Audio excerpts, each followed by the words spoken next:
ओम शांति। सुनते हैं 18 अप्रैल 82 के अव्यक्त बाप दादा के मधुर महावाक्य। मुरली का टाइटल है ऊंच से ऊंच ब्राह्मण कुल की लाज रखो। आज की मुरली में बाबा ने कई ब्राह्मण आत्माएं खुद को कमजोर समझते हुए भी कौन सी एक विशेषता है जिससे विशेष आत्माओं की लिस्ट में आ गए। दूसरा, ब्राह्मण कुल को बदनाम करने का बोझ किन आत्माओं पर चढ़ता है। तीसरा, कुछ बच्चे अल्पज्ञ आत्माओं को खुश करने के लिए सर्वज्ञ बाप को नाराज कर देते, कैसे।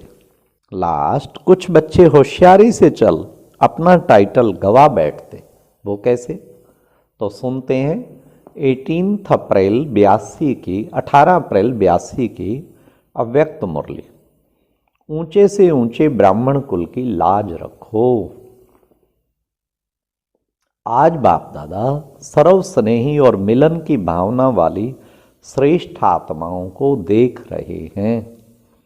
बच्चों के मिलन भावना का प्रत्यक्ष फल बाप दादा को भी इस समय देना ही है।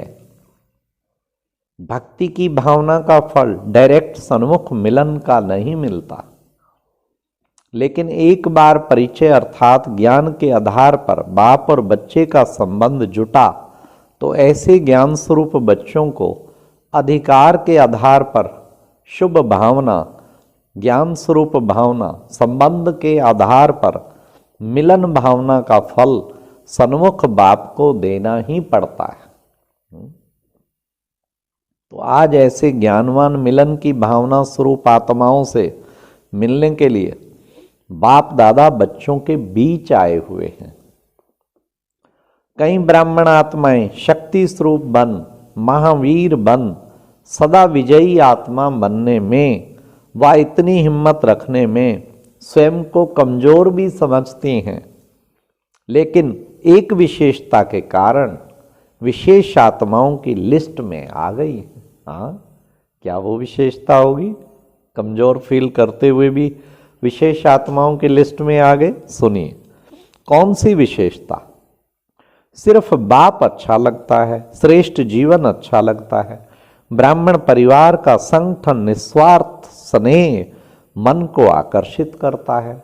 बस यही विशेषता है कि बाबा मिला, परिवार मिला, पवित्र ठिकाना मिला।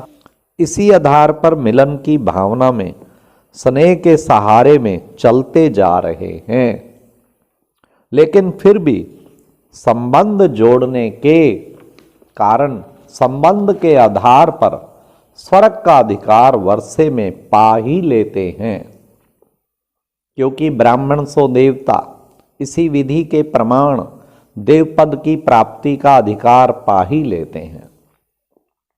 सतयुग को कहा ही जाता है देवताओं का युग, चाहे राजा हो चाहे प्रजा हो, लेकिन धर्म देवता ही है। क्योंकि जब ऊंचे ते ऊंचे बाप ने बच्चा बनाया तो ऊंचे बाप के हर बच्चे को स्वर्ग के वर्षे का अधिकार, देवता बनने का अधिकार, जन्म सिद्ध अधिकार में प्राप्त हो ही जाता है। ब्रह्मा कुमार और ब्रह्मा कुमारी बनना अर्थात स्वर्ग के वर्षे के अधिकार की अविनाशी स्टैंप लग जाना। सारे विश्व से ऐसा अधिकार पाने वाली सर्व आत्माओं में से कोई आत्माएं ही निकलती हैं। इसलिए ब्रह्मा कुमार कुमारी बनना कोई साधारण बात नहीं समझना। ब्रह्मा कुमार कुमारी बनना ही विशेषता है, और इसी विशेषता के कारण विशेष आत्माओं की लिस्ट में आ जाते हैं। इसलिए ब्रह्मा कुमार कुमारी बनना अर्थात ब्राह्मण लोक के, ब्राह्मण संसार के, ब्राह्मण परिवार के बनना। ब्रह्मा कुमार कुमारी बन अगर कोई भी साधारण चलन व पुरानी चाल चलते हैं तो सिर्फ अकेला अपने को नुकसान नहीं पहुंचाते, क्योंकि अकेले ब्रह्मा कुमार कुमारी नहीं हो, लेकिन ब्राह्मण कुल के भांति हो। स्वयं का नुकसान तो करते ही हैं, लेकिन कुल को बदनाम करने का बोझ भी उस आत्मा के ऊपर चढ़ता है। ब्राह्मण लोक की लाज रखना यह भी हर ब्राह्मण का फर्ज है। जैसे लौकिक लोक लाज का कितना ध्यान रखते हो, लौकिक लोक लाज पद्मापति बनने से भी कहाँ वंचित कर देती है। स्वयं ही अनुभव भी करते और कहते भी हो कि चाहते तो बहुत हैं लेकिन लोक लाज को भी निभाना पड़ता है। ऐसे कहते हो ना, जो लोक लाज अनेक जन्मों की प्राप्ति से वंचित करने वाली है। वर्तमान हीरे जैसा जन्म कौड़ी समान व्यर्थ बनाने वाली है।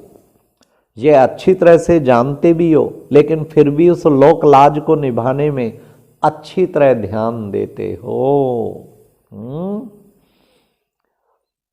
समय भी देते हो, एनर्जी भी लगाते हो। तो क्या इस ब्राह्मण लोक लाज की कोई विशेषता नहीं है? उस लोक की लाज के पीछे अपना धर्म अर्थात धारणाएं और श्रेष्ठ कर्म याद का दोनों ही धर्म और कर्म छोड़ देते हो। कभी वृत्ति की परहेज की धारणा अर्थात धर्म को छोड़ देते, तो फिर अपने आपको श्रेष्ठ सिद्ध कर, और कभी फिर शुद्ध दृष्टि के धर्म को छोड़ देते, कभी शुद्ध अन्न के धर्म को छोड़ देते, फिर अपने आप को श्रेष्ठ सिद्ध करने के लिए बातें बहुत बनाते हो।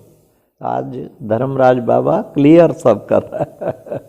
हाँ, कहते हैं क्या करूं, निभाना पड़ता है। हाँ, क्या कहते हैं कि करना ही पड़ता है। थोड़ी सी कमजोरी सदा के लिए धर्म और कर्म को छुड़ा देती है।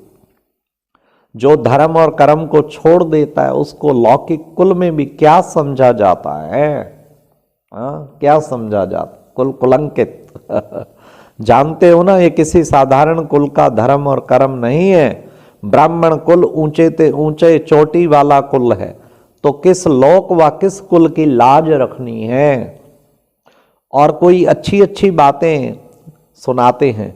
मेरी इच्छा तो नहीं थी लेकिन किसी को खुश करने के लिए किया। अब सुनिए उसका भी उत्तर बाप दादा से। क्या अज्ञानी आत्माएं कभी सदा खुश रह सकती हैं? ऐसे अभी खुश अभी नाराज होने वाली आत्माओं के कारण अपने श्रेष्ठ कर्म और धर्म छोड़ देते। तो धर्म के नहीं वे ब्राह्मण दुनिया के नहीं, जो धर्म के नहीं वो ब्राह्मण दुनिया के भी नहीं। अल्पज्ञ आत्माओं को खुश कर लिया तो सर्वज्ञ बाप की आज्ञा का उल्लंघन किया ना, तो पाया क्या और गवाया क्या? जो लोक अब खत्म हुआ ही पड़ा है। चारों ओर आग की लकड़ियां बहुत जोर से शोर से इकट्ठी हो गई हैं। लकड़ियां अर्थात तैयारियां। जितना सोचते हैं लकड़ियों को अलग अलग कर आग की तैयारी को समाप्त कर दें, उतना ही लकड़ियों का ढेर ऊंचा होता जाता है। जैसे होलिका को जलाते हैं तो बड़ों के साथ छोटे छोटे बच्चे भी लकड़ियां इकट्ठी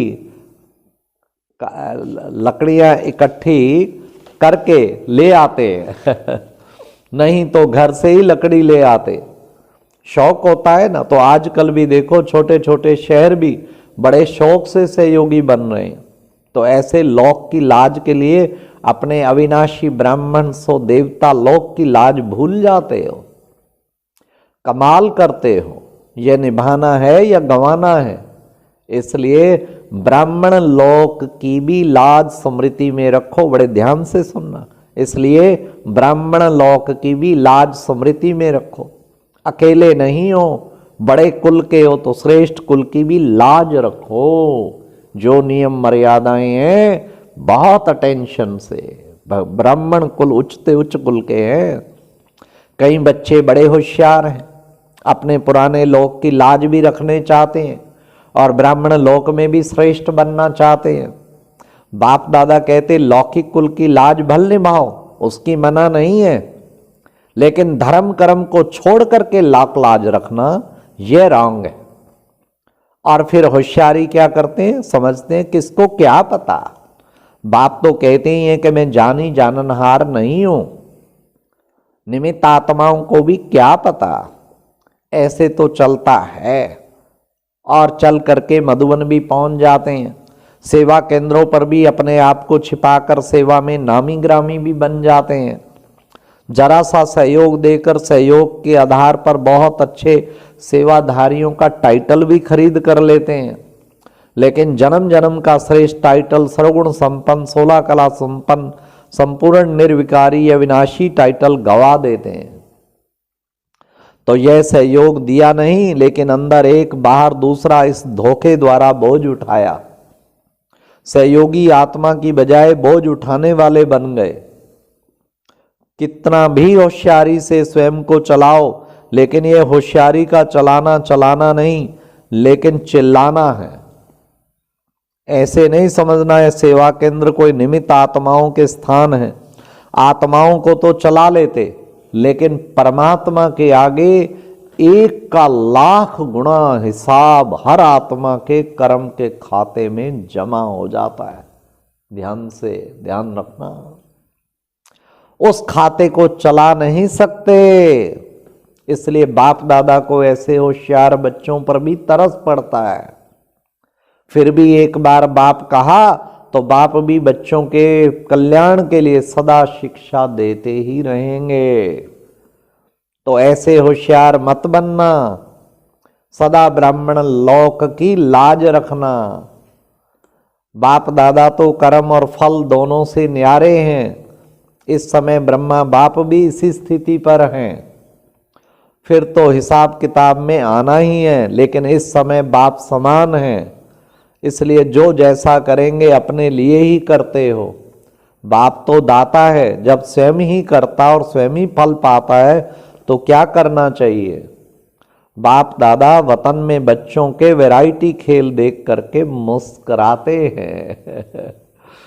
अच्छा, ऐसे ब्राह्मण कुल के दीपक सदा सच्ची लगन से स्नेही और सहयोगी बनने वाले, सदा काल का श्रेष्ठ फल पाने वाले, सदा बच्चे बाप के सच्चे स्नेह में अल्पकाल का प्राप्तियों को कुर्बान करने वाले, ऐसे स्नेही आत्माओं को, श्रेष्ठ आत्माओं का, बाप दादा का याद प्यार और नमस्ते। और यह एक बहुत अच्छी वीडियो भी जरूर देखें।